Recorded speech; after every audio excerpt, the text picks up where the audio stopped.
ये इतने बड़े अपराधी संरक्षक हैं कि AK-47 जिले के कुख्यात अपराधी कुणाल सिंह को AK-47 हथियार मुहैया कराते हैं, उन्हें संरक्षण देते हैं, पैसा भी देते हैं, जेल में बंद बबलू दुबे की हत्या करवाते हैं। हमेशा इनके यहाँ अपराधियों का आना जाना रहता है, इसके डर से लोगों में भय है। और सबसे बड़ी बात है कि प्रशासन भी इनसे डरती है। अनावश्यक थाना में रात दिन बैठते हैं, लोगों को डर लगता है कि झूठा मुकदमा में फंसा देगा, और हमेशा फंसाता भी है अगला। अगर सारे वित्तीय वर्षों का खोजा जाए तो लगभग 10 करोड़ से ऊपर का मेरा अंदाजा है कि गबन हुआ है। सबसे बड़ी बात है कि पैक्स को सूचना के अधिकार अधिनियम से अलग रखा गया है कि आप उसका जानकारी आप नहीं ले सकते हैं, आम जनता उसका जानकारी नहीं ले सकता है। और सिस्टम इतना करप्ट है ऊपर से नीचे तक कि उसकी जानकारी आपको नहीं मिलेगी। वर्षों बाद एक बार प्रथम बार रामपुर खजुरिया में लोकतंत्र कायम हुआ, लोग आजाद हुआ कि हम लोग वोटिंग कर सकते हैं, चुनाव लड़ सकते हैं। गुलामी और उपेक्षा का दंश झेल रहा था रामपुर खजुरिया की जनता, और उसके लिए भी आपको हम बता देना चाहते हैं, उसके लिए भी बहुत लंबा संघर्ष लड़ना पड़ा। 2008 से हम संघर्ष लड़े कि रामपुर खजुरिया में कम से कम लोकतंत्र कायम रहे, और वह 2020 में जाकर के सफल हुआ। जो पूर्व में सीओ थे, इनके फेवर में जो रिपोर्ट दिए थे, उन पर भी प्रपत्र क गठित हो गया, वो भी दोषी पाए गए हैं, उन पर भी विभागीय कार्रवाई चल रही है। और ये जो गबन मात्र एक वित्तीय वर्ष में इतना आया है, 14-15 में किए हैं 33 लाख। और सबसे बड़ी बात है कि अपने परिवार के नाम पर पैसा उठा लिए हैं। इनके पास मात्र 3 एकड़ जमीन है, लेकिन 337 एकड़ यानी 135 हेक्टेयर जमीन का हवाला दे करके इनके द्वारा निकासी कर ली गई है। FIR है सत्येंद्र सिंह के ऊपर होता है, पैक्स अध्यक्ष सत्येंद्र सिंह के ऊपर डुमरिया घाट थाना कांड संख्या 138-21 19/7-21 को होता है। कार्रवाई कुछ भी नहीं, 409, 420, 467, 468, इसमें DSP साहब का सुपरविजन भी निकल गया है, पत्रांक 1493A। और उसमें DSP साहब ने स्पष्ट इन्हें गिरफ्तार करने का आदेश दिए हैं। उसमें एक और दफा उसमें जोड़ दिए हैं 406, और पुलिस अधीक्षक महोदय का भी रिपोर्ट 2 उसमें निकल चुका है उनको गिरफ्तार करने के लिए। लेकिन न्यायालय में गए हैं और न्यायालय द्वारा उन्हें नो कर्सिव स्टेट दिया गया, अभी सुनवाई में चल रहा है। माननीय न्यायालय में उनका जमानत का जो याचिका दायर किए हैं उसमें सुनवाई चल रहा है। अगला डेट 25/10 को है, उसमें सुनवाई होगी, देखिए क्या होता है। यह जो मेरा डॉक्यूमेंट है जिसमें आपको बता देना चाहते हैं कि इसमें जिलाधिकारी का 3 स्मारित पत्र निकल चुका है। एक पत्रांक 1318 गोपनीय 28/6/21, दूसरा स्मार 1694, और एक आपको निकला है 1964। सत्येंद्र सिंह के खिलाफ हुआ है कि नीलाम पत्रवाद के ऊपर दायर करें, नीलामी करें। और अभी तक जिला सहकारिता पदाधिकारी के द्वारा बार स्मारित करने के बाद जिलाधिकारी के आदेश का उल्लंघन किया जा रहा है। सारे नियम कानून को ताक पर रख करके और पैक्स अध्यक्ष से मिली भगत होकर के मोटी रकम ले लिए हैं जिला सहकारिता पदाधिकारी। जमानत लेता है कौन? सत्येंद्र सिंह, अमरिंदर सिंह। जो सत्येंद्र सिंह तो एक मुखौटा है, सारा काम करता है अमरिंदर सिंह। आज जितना भी रचना रचा है, जितना भी जलसाज करता है, उसके पास सीओ का मोहर है, बीडीओ का मोहर है, सारे बैंकों का मोहर है, अपने से नोट यूज कर लेता है, मोहर अपने पास बनवा के रखा है, सब अपने से मोहर मारता है।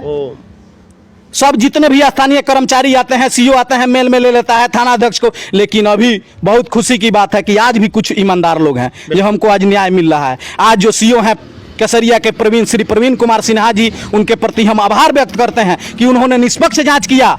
श्री विजय कुमार सिंह राजस्व कर्मचारी सह अंचल निरीक्षक, उनका भी भूमिका बहुत अच्छा रहा। और जो जांच किए, निगरानी टीम की अध्यक्षता किए श्री अनिल कुमार, अपर समाहर्ता आपदा प्रबंधन विभाग, उनके नेतृत्व में जांच हुई, उन्होंने निष्पक्ष फाइंडिंग दिया।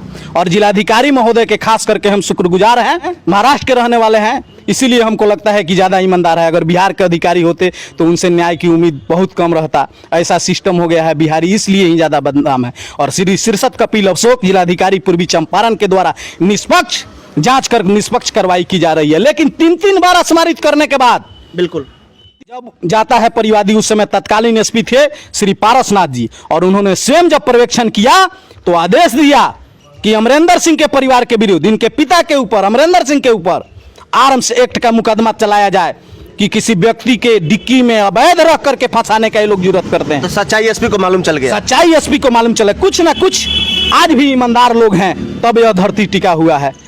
समाज को हम आपके चैनल के माध्यम से संदेश देना चाहेंगे कि आज के समय में भगत सिंह के साहस, बाबा साहब भीमराव अंबेडकर की समानता और महात्मा गांधी की एकता की आवश्यकता है।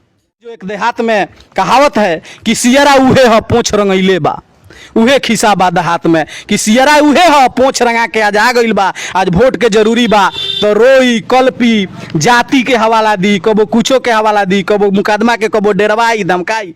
और भगत सिंह की मान्यता थी कि बम और पिस्तौल से, ये अपराधी संरक्षक है, इनसे हम नहीं डर रहे हैं।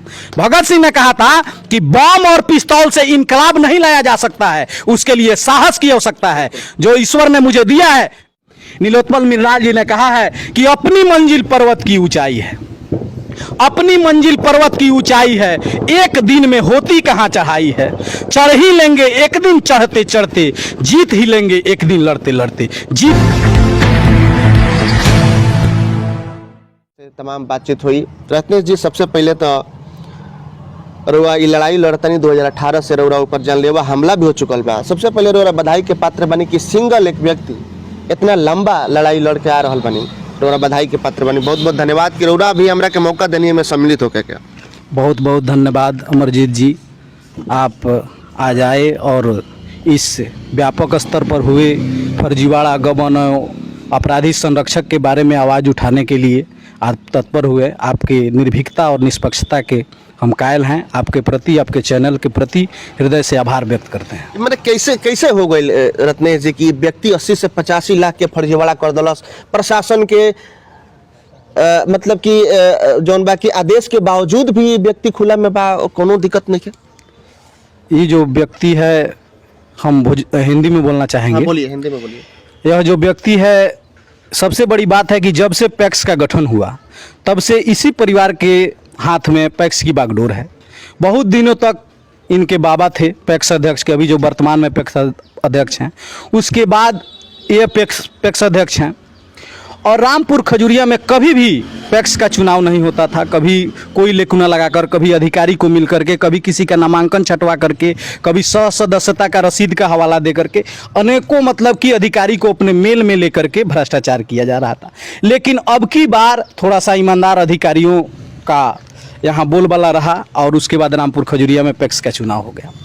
और पैक्स वर्षों बाद चुनाव भइल रामपुर खजुरिया, वर्षों बाद एक बार, प्रथम बार रामपुर खजुरिया में लोकतंत्र कायम हुआ। मतलब लोग आजाद हुआ कि हम लोग वोटिंग कर सकता नहीं, चुनाव लड़ सकता। से गुलामी और उपेक्षा का दंश झेल रहा था रामपुर खजुरिया की जनता, और उसके लिए भी आपको हम बता देना चाहते हैं, उसके लिए भी बहुत लंबा संघर्ष लड़ना पड़ा। 2008 से हम संघर्ष लड़े कि रामपुर खजुरिया में कम से कम लोकतंत्र कायम रहे, और वह 2020 में जाकर के सफल हुआ। और आप जो 85 लाख की जो बात बता रहे हैं, वह केवल एक वित्तीय वर्ष का है, मात्र 2009-10 का है। ऐसे अगर सारे वित्तीय वर्षों का खोजा जाए तो लगभग 10 करोड़ से ऊपर का मेरा अंदाजा है कि गबन हुआ है।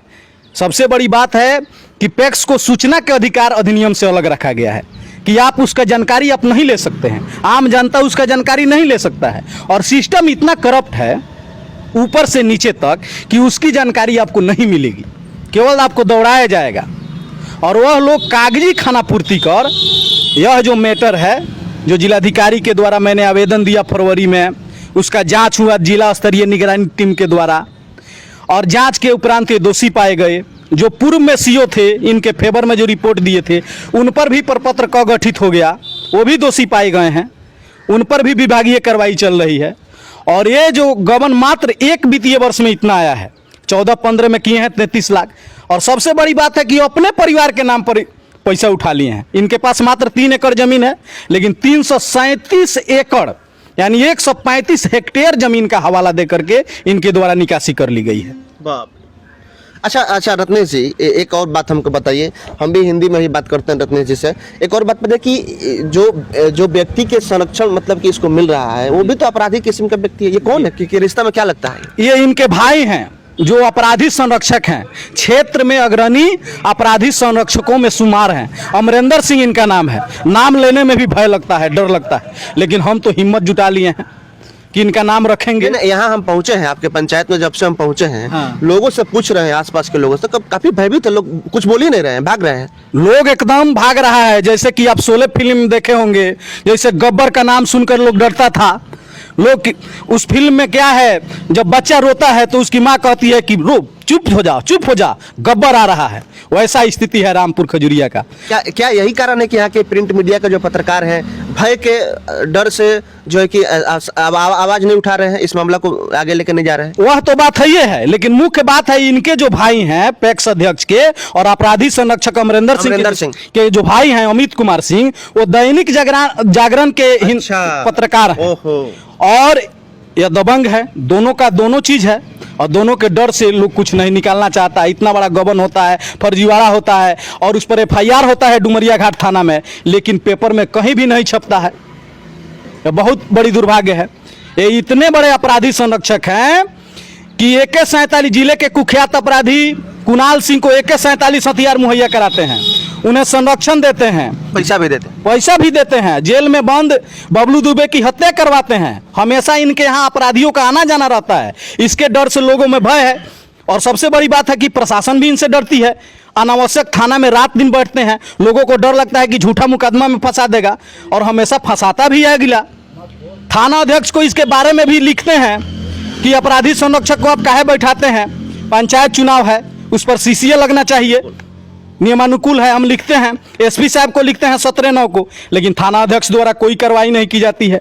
अभी हाल ही के दिनों में 2-3 दिन पहले थाना में शांति समिति की बैठक होती है, ऐसे अपराधियों को सबसे आगे कुर्सी देकर के थाना अध्यक्ष द्वारा बैठाया जाता है। आप बताइए, जिस देश का, जिस पंचायत का, जिस राज्य का अगर प्रशासन ही जब रक्षक ही भक्षक बन जाए तो अत्याचार तो लाजमी है। प्रशासन अगर पूरी निष्ठा और ईमानदारी से काम नहीं करे तो जनता को तो डरना लाजमी है कि प्रशासन उससे डरता है। प्रशासन डरता है ऐसे व्यक्ति से, तो जनता को तो डरना लाजमी है। जनता को मतलब कि हमरा ऐसा, मतलब कि हमको ऐसा लग रहा है जब से पहुंचे हैं यहाँ पर, लोगों से बातचीत कर रहे हैं कि अभी भी लोग गुलाम हैं, अभी भी लोग गुलाम है। 1947 में कहने के लिए हमारा देश आजाद हुआ है, लेकिन आज भी वास्तविक आजादी से हमारा देश बहुत पीछे है। यह एक रामपुर खजुरिया की कहानी नहीं है, अपितु पूरे बिहार की कहानी है। सब जगह ऐसे ऐसे भ्रष्टाचारी बैठे हुए हैं, कुंडली मारकर बैठे हुए हैं, बड़े बड़े अधिकारी को मेल में लेकर के अधिकारियों के सहयोग से गलत काम करता है। और आज भी रामपुर खजुरिया गुलामी और उपेक्षा का दंश झेल रहा है, गरलपान कर रहा है। लोगों को आज भी अत्याचार, अनीति, भ्रष्टाचार, आतंक, अपराधी संरक्षक, यहाँ तक कि अभिव्यक्ति की भी आज़ादी नहीं है रामपुर खजुरिया में ऐसे व्यक्तियों से। यहाँ की जनता न पैक्स अध्यक्ष सत्येंद्र कुमार सिंह के बारे में बोलना चाहती है, न अमरिंदर सिंह के बारे में बोलना चाहती है और न ही निवर्तमान मुखिया के बारे में। किसी के बारे में कुछ जनता भाग रहे हैं, लोग भाग रहे हैं। सब लोग एक ही चट्टा बट्टा के लोग हैं, एक ही परिवार से लोग आते हैं। निवर्तमान मुखिया भी एक ही, निवर्तमान भी मुखिया भी उनके पैक्स अध्यक्ष के चचेरे चाचा हैं। पत्रकार भी एक हैं हिंदुस्तान के नवनीत कुमार सिंह, वो भी मुखिया के भतीजा हैं। और सब सिस्टम को पत्रकारिता भी लोग करते हैं इन लोगों के कुकर्मों को छुपाने के लिए। और आम जनता तो जिसके पास गरीब है, दबे कुचले लोग हैं, यह पूर्व के ही धारणा है अमरजीत जी कि जब आपको मालूम होगा कि जब देश हमारा गुलाम था तो सब लोग आज़ादी की तरानों में झूमना चाहते थे। सब लोग चाहते थे कि हमको आज़ादी मिले, आज़ादी की अनुभूति सब लोग प्राप्त करना चाहते थे। लेकिन मेरे घर में नहीं, पड़ोसी के घर में भगत सिंह, चंद्रशेखर आजाद, सुभाष चंद्र बोस, राजगुरु, ये सब लोग क्रांतिकारी लोग पड़ोसी के घर में पैदा ले, मेरे घर में नहीं। लोग लड़े, क्रांति करे और हमें आज़ादी मिली। वही किस्सा है चारों ओर का, पूरे बिहार का नहीं पूरे भारत का, कि लोग क्रांतिकारी दूसरे के परिवार से जन्म ले। लेकिन रत्नेश जी, आप जिस तरह से बोल रहे हैं, हाँ। जिस तरह से 2018 से लगातार खुलासा कर रहे हैं जी, फिर आपको भी तो आपका भी जान का डर है। फिर मेरे ऊपर 2020 में जानलेवा हमला हो चुका है। छठ के दिन रात्रि में हम जा रहे थे मोतिहारी, असामाजिक तत्वों द्वारा इसी के नेतृत्व में, अपराधी संरक्षक अमरिंदर सिंह के नेतृत्व में हम पर जानलेवा हमला हुआ। माता जी की कृपा से हम बचे। और भगवान जिसका जितना दिन लिखा होता है अमरजीत जी, उससे 1 सेकंड ज्यादा वह नहीं जी सकता है। लोगों को यह है कि हम अमर होने आना है, कोई यहाँ अमर होने नहीं आया है, एक ना एक दिन मर जाना है। आपको डर नहीं है? हमको डर नहीं है। भगत सिंह जी ने कहा था कि व्यक्ति को कुचला जा सकता है, उसके विचारों को नहीं। हम मर सकते हैं लेकिन मेरा विचार नहीं मर सकता है। हमारे जैसा अनेकों क्रांतिकारी पैदा ले लेंगे, अनेकों लोग पैदा हो गए हैं, अनेकों लोग मेरे पद चिन्ह पर चलने के लिए मजबूर हैं। भगत सिंह तो मर गए, लेकिन प्रेरणा के स्रोत बने, तब जाकर के यह देश आजाद हुआ। अगर रामपुर खजूरिया के भ्रष्टाचार को उन्मूलन के लिए, अनीति के उन्मूलन के लिए, आतंक के उन्मूलन के लिए, तनाशाह के उन्मूलन के लिए अगर मेरा कुर्बानी भी हो जाए तो मैं अपने आप को सौभाग्यशाली समझूंगा। आपको लगता है कि आप जिस तरह से लड़ाई लड़ रहे हैं, आजाद हो पाएगा वहाँ के जो गरीब हैं, जो दबे कुचले लोग हैं, जिस तरह से भ्रष्टाचार करके लोगों को परेशान किया जा रहा है, आजाद हो पाएंगे लग रहा है आपको? हमारा पूरा विश्वास है, लेकिन इसमें समय लगेगा। जैसे देश की आज़ादी के लिए 1857 से जब लड़ाई शुरू हुई तो 1947 में जाकर आज़ादी मिली। मैं 2008 से लड़ रहा हूं, आज मुझे आशातीत सफलता मिली है, लोग में जागरूकता हुई है। धीरे धीरे सब लोग सुधर जाएंगे, सब लोग समझ जाएंगे कि ऐसा तनाशा है। और एक लेकिन डरे सहमे लोग आज भी हैं, आज भी डरे सहमे लोग हैं, और हम नहीं डरे हैं, क्योंकि जयप्रकाश नारायण जी इंदिरा गांधी जैसे सत्ता को बेदखल करने का काम किए। आपको पता होगा कि 1974 में जब छात्र आंदोलन हुआ, छात्र आंदोलन का शंखनाद बिहार की धरती से जब जयप्रकाश नारायण जी ने किया तो पूरे देश में फैल गया, और इंदिरा गांधी जैसे सशक्त सरकार को अपना सीट भी इंदिरा गांधी को बचाना मुश्किल हो गया। और देश में प्रथम बार गैर कांग्रेसी सरकार बनी और मोरारजी देसाई जी देश के प्रथम प्रधानमंत्री बने। और उस समय इंदिरा गांधी जी ने जयप्रकाश जी से कहा था कि जयप्रकाश जी आप बगावत कर रहे हैं, आप बागी हो गए हैं। तो जयप्रकाश जी ने कहा था कि यदि सच कहना बगावत है तो समझो कि मैं भी एक बागी हूं। तो मुझे जयप्रकाश नारायण के सिद्धांत पर चलना है। भले आदमी सब लोग यहाँ जन्म लिए हैं, एक ना एक दिन मरना है, लेकिन इंसान को ऐसा कार्य करके जाना चाहिए कि उसके मरने के बाद उसकी कृति, उसका व्यक्तित्व, उसका किरदार ऐसा हो जाए, जीवंत हो जाए कि लोग उसको प्रेरणा के स्रोत समझे, प्रेरणा के पुंज समझे। और जाकर के एक ना एक दिन यह सिस्टम को, यह बहुत दिन से करप्ट है सिस्टम, इसको मतलब आज़ादी दिलाने के लिए, लोगों का भय समाप्त करने के लिए इसको सतत एवं निरंतर प्रयास की आवश्यकता है, और मैं इस पर अनवरत चल रहा हूँ। थोड़ा सा एक बार डॉक्यूमेंट दिखा दीजिए कैमरा में, आपको जो जिला अधिकारी की तरफ से आदेश दिया गया था जिसमें नीलामी के लिए कहा गया। नीलामी के लिए यह जो मेरा डॉक्यूमेंट है, जिसमें आपको बता देना चाहते हैं कि इसमें जिलाधिकारी का 3 स्मारित पत्र निकल चुका है। एक पत्रांक 1318, गोपनीय 28/6/21, दूसरा स्मार 1694, और एक आपको निकला है 1964। सत्येंद्र सिंह के खिलाफ, सत्येंद्र सिंह के खिलाफ हुआ है कि नीलाम पत्रवाद के ऊपर दायर करें, नीलामी करें। और अभी तक जिला सहकारिता पदाधिकारी के द्वारा बार बार स्मारित करने के बाद जिलाधिकारी के आदेश का उल्लंघन किया जा रहा है। सारे नियम कानून को ताक पर रख करके और पैक्स अध्यक्ष से मिली भगत होकर के मोटी रकम ले लिए हैं जिला सहकारिता पदाधिकारी। हमसे बार बार बात होती है, टाल मटोल करते हैं। इसके विरोध में हम जिला लोक शिकायत निवारण पदाधिकारी के पास गए हैं कि हमको न्याय नहीं मिल रहा है। अभी तक नीलाम पत्रवाद की कार्रवाई नहीं हुई, तो उसमें भी कार्रवाई चल रही है, सुनवाई चल रही है।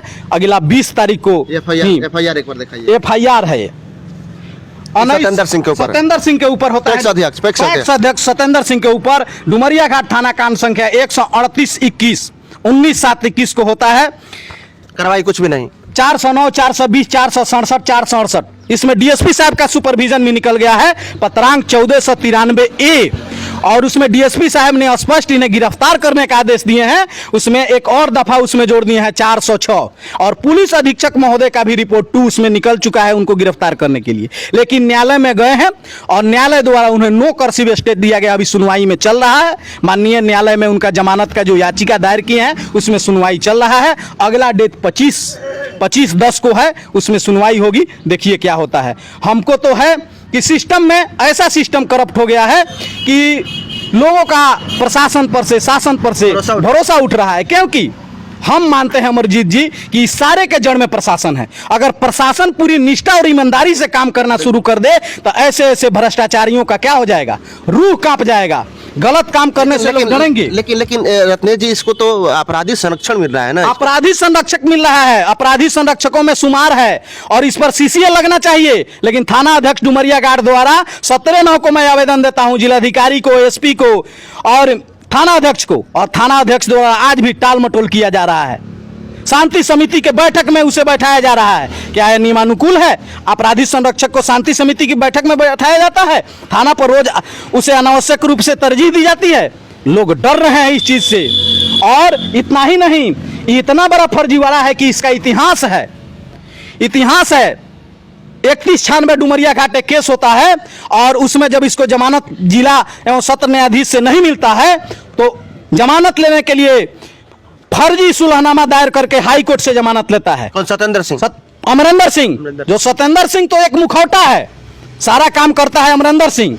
आज जितना भी रचना रचा है, जितना भी जलसाज करता है, उसके पास सीओ का मोहर है, बीडीओ का मोहर है, सारे बैंकों का मोहर है, अपने से नोट यूज कर लेता है, मोहर अपने पास बनवा के रखा? बनवा के रखा है, सब अपने से मोहर मारता है। सब जितने भी स्थानीय कर्मचारी आते हैं, सीओ आते हैं, मेल में ले लेता है थाना अध्यक्ष को। लेकिन अभी बहुत खुशी की बात है कि आज भी कुछ ईमानदार लोग हैं, जो हमको आज न्याय मिल रहा है। आज जो सीओ हैं केसरिया के श्री प्रवीण कुमार सिन्हा जी, उनके प्रति हम आभार व्यक्त करते हैं कि उन्होंने निष्पक्ष जांच किया। श्री विजय कुमार सिंह राजस्व कर्मचारी सह अंचल निरीक्षक, उनका भी भूमिका बहुत अच्छा रहा। और जो जांच किए, निगरानी टीम की अध्यक्षता किए श्री अनिल कुमार, अपर समाहर्ता आपदा प्रबंधन विभाग, उनके नेतृत्व में जांच हुई, उन्होंने निष्पक्ष फाइंडिंग दिया। और जिलाधिकारी महोदय के खास करके हम शुक्रगुजार हैं। मराठा हैं, महाराष्ट्र के रहने वाले हैं, इसीलिए हमको लगता है कि ज़्यादा ईमानदार है। अगर बिहार के अधिकारी होते तो उनसे न्याय की उम्मीद बहुत कम रहता। ऐसा सिस्टम हो गया है, बिहारी इसलिए ही ज़्यादा बदनाम है। और श्री शीर्षत कपिल अशोक, जिलाधिकारी पूर्वी चंपारण के द्वारा निष्पक्ष जांच कर निष्पक्ष कार्रवाई की जा रही है। लेकिन 3 बार अस्मारित करने के बाद, बिल्कुल 3 बार अस्मारित करने के बाद कहीं ना कहीं बहुत बड़ा लापरवाही है। सारा सिस्टम करप्ट है। और जब 3196 की हम बात कर रहे थे, हाई कोर्ट से फर्जी सुलहनामा लगा करके बेल ले लेता है। और उसके बाद जब परिवादी जाते हैं कि हमने सुलहनामा नहीं किया है, CWJC नंबर 19-203/99 जब होता है, तो हाई कोर्ट संज्ञान लेकर के उस सिग्नेचर को विधि विज्ञान प्रयोगशाला में जांच करके, वह धुरेंद्र सिंह जो परिवादी है उनका सिग्नेचर नहीं था, तो उसका बंद पत्र को रद्द करते हुए जुडिशियल मजिस्ट्रेट को अलग से फर्जीवाड़ा का मुकदमा दर्ज करने का आदेश दिए। जो सिविल कोर्ट मोतिहारी में NK लाल जुडिशियल मजिस्ट्रेट फर्स्ट क्लास के द्वारा 690/2003 मुकदमा दर्ज होता है, जो आज चल रहा है।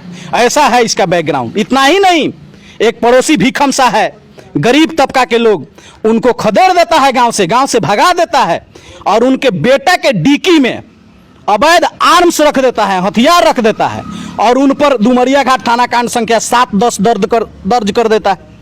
जब परिवादी SP के प्रशासन के मिली भगत से जब जाता है परिवादी, उस समय तत्कालीन SP थे श्री पारसनाथ जी, और उन्होंने स्वयं जब पर्यवेक्षण किया तो आदेश दिया कि अमरिंदर सिंह के परिवार के विरुद्ध, इनके पिता के ऊपर, अमरिंदर सिंह के ऊपर आर्म्स एक्ट का मुकदमा चलाया जाए कि किसी व्यक्ति के डिक्की में अवैध रख करके फंसाने का ये लोग जरूरत करते हैं। तो सच्चाई SP को मालूम चल गया। सच्चाई SP को मालूम चला। कुछ ना कुछ आज भी ईमानदार लोग हैं, तब यह धरती टिका हुआ है। आखिर क्यों ऐसे भ्रष्टाचारी को, और सबसे बड़ी बात है कि ऐसे भ्रष्टाचारी को लोग समाज सेवी का दर्जा देते। लेकिन रत्नेश जी, एक और हम सवाल पूछेंगे। यहाँ पर हम पंचायत से संबंधित सवाल लोगों से पूछ रहे हैं, तो निवर्तमान मुखिया के प्रति लोग बोल रहे हैं, हम पूछ रहे हैं कि विकास हुआ है कि नहीं, काम हुआ है कि नहीं, कहाँ पर रोड नाला का काम हुआ है, तो कोई बोलने के लिए तैयार नहीं है। कोई नहीं बोलेगा, क्योंकि अपराधी संरक्षक के तो नेतृत्व में वो चुनाव लड़ रहा है अगला मुखिया। ये अमरिंदर सिंह के नेतृत्व में चुनाव लड़ा है, तो कैसे लोग बोलेगा कि हमारे बेटा को फंसा देगा झूठा मुकदमा में, हमको फंसा देगा, जानलेवा हमला करा देगा, अपराधी है, घोटालाबाज है, कहीं ना कहीं पैसा है उसके पास। और सबसे बड़ी बात आपको बता देना चाहते हैं, जो मुखिया ही जो चला है, जैसे कि आप सुन रहे हैं डबल इंजन की सरकार, ये मुखिया भी परसेंटेज पर चला है। मुखिया को 30% और 40% काम, 70 और 30% इसको अमरिंदर सिंह को, जिसमें वो आलीशान मकान बना लिया है 2-3 करोड़ का, मोतिहारी में ज़मीन खरीद लिया है, स्कॉर्पियो खरीद लिया है, और मुखिया महोदय और राज रोड में आपको करोड़ों का एक अपार्टमेंट बना लिया है, जिसमें TVS एजेंसी चल रहा है। तो कैसे इसका नहीं करेगा? और यह लोग सोच रहा है कि हम किसी तरह खरीद फरोख्त करके जनता को अथी कर लेंगे, सिस्टम को खरीद लेंगे। हमको कहने में कहीं से भी अतिशयोक्ति नहीं है अमरजीत जी, इस सिस्टम को देख करके कि अमन बिक रहा है, चमन बिक रहा है, अमन बिक रहा है, चमन बिक रहा है, पैसा के खातिर कफन बिक रहा है। समाज को हम आपके चैनल के माध्यम से संदेश देना चाहेंगे कि आज के समय में भगत सिंह के साहस, बाबा साहब भीमराव अंबेडकर की समानता और महात्मा गांधी की एकता की आवश्यकता है। तभी जाकर के यह समाज सुधरेगा, समाज का कायाकल्प हो सकेगा।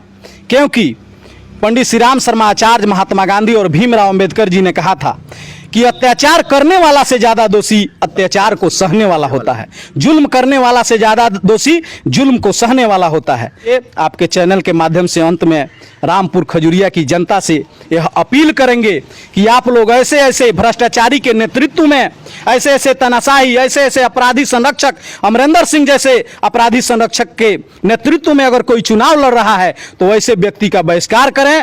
दूसरे किसी अन्य जो भी व्यक्ति हो जो तानाशाही नहीं करता हो, समाज के बेहतरी के बारे में सोचता हो, समाज का कायाकल्प करे, आपके ऊपर तानाशाही नहीं करे, बिल्कुल वैसे व्यक्ति को आप चुनाव करें, तभी जाकर के एक आदर्श रामपुर खजुरिया का जो परिकल्पना है, सपना है, जो साकार हो सकेगा। नहीं तो ऐसा आताताई आएगा, पूरे सिस्टम को तबाह कर देगा और उसके यहाँ जाकर के जी हजूरी करना पड़ेगा, मालिक कहना पड़ेगा। आज भी लोग दलित पिछड़ा लोग जाकर के मालिक साहब कहता है, बबू जी हजूरी करता है। और आज समय आया है तो वैसे लोग को ये लोग कहता है मतदाता मालिकों, जनता जनार्दन, जो किसी को कुछ नहीं पूछता है, दरवाजे पर नीचे बैठाता है, कुर्सी तक नहीं देता है। दलितों की उपेक्षा होती है, पिछड़ों की उपेक्षा होती है। और आज वोट आया है तो द्वारे द्वारे घूम करके कर जोड़ रहे हैं। वहीं जो एक देहात में कहावत है कि सियरा उहे ह पोछ रंगैले बा, उहे खिसा बा देहात में कि सियरा उहे ह पोछ रंगा के आज आ गइल बा, आज वोट के जरूरी बा तो रोई कल्पी, जाति के हवाला दी, कबो कुछो के हवाला दी, कबो मुकदमा के, कबो डरवाई धमकाई, आ वोट लेके चल जाई आ फिर वहीं शासन करी, गरीब पर अत्याचार करी, जुल्म करी, सब काम कागज में कर ली। मत कक्ष में, जहां मतदान कक्ष में जाइए और अपने अंतरात्मा की आवाज को सुनिए और जाकर ईवीएम का बटन दबा करके एक स्वच्छ बेदाग छवि के व्यक्ति को चुनिए, जिससे रामपुर खजुरिया के पंचायत का नव निर्माण संभव हो। और मेरी यह मानना है कि एक ना एक ही कि जब जब जुल्मी जुल्म करेगा सत्ता की गलियारों से, जब जब जुल्मी जुल्म करेगा सत्ता की गलियारों से, चप्पा चप्पा गूंज उठेगा इनकलाब किनारों से, इनकलाब किनारों से। और भगत सिंह की मान्यता थी कि बम और पिस्तौल से, ये अपराधी संरक्षक है, इनसे हम नहीं डर रहे हैं। भगत सिंह ने कहा था कि बम और पिस्तौल से इनकलाब नहीं लाया जा सकता है, उसके लिए साहस की आवश्यकता है। जो ईश्वर ने मुझे दिया है, मेरे पास कुछ नहीं है, बहुत मैं निर्धन परिवार से आता हूं, भगवान ने मुझे एक चीज दिया है, आत्मबल और ईमानदारी। मेरा पूरा व्यक्तित्व के बारे में आप पता कीजिएगा कि मेरा बचपन से लेकर के आज तक का जो मेरा व्यक्तित्व है वो मेरे किरदार में झलकता है। मैं आजीवन सत्य पर चलने के लिए प्रतिबद्ध हूं, सत्य और ईमानदारी पर चलता हूं और मैं किसी से नहीं डरता हूं। मेरे पास आत्मबल है और सच्चाई का सहारा है और ईश्वर का विश्वास है। बहुत बहुत धन्यवाद। अंत में यही चीज कहेंगे, अंत में कि नीलोत्पल मृणाल जी का एक लास्ट स्टेंजा पढ़ेंगे कविता का। नीलोत्पल मृणाल जी ने कहा है कि अपनी मंजिल पर्वत की ऊंचाई है, अपनी मंजिल पर्वत की ऊंचाई है, एक दिन में होती कहां चढ़ाई है। चढ़ ही लेंगे एक दिन चढ़ते चढ़ते, जीत ही लेंगे एक दिन लड़ते लड़ते, जीत ही लेंगे एक दिन लड़ते। जय हिंद, जय भारत।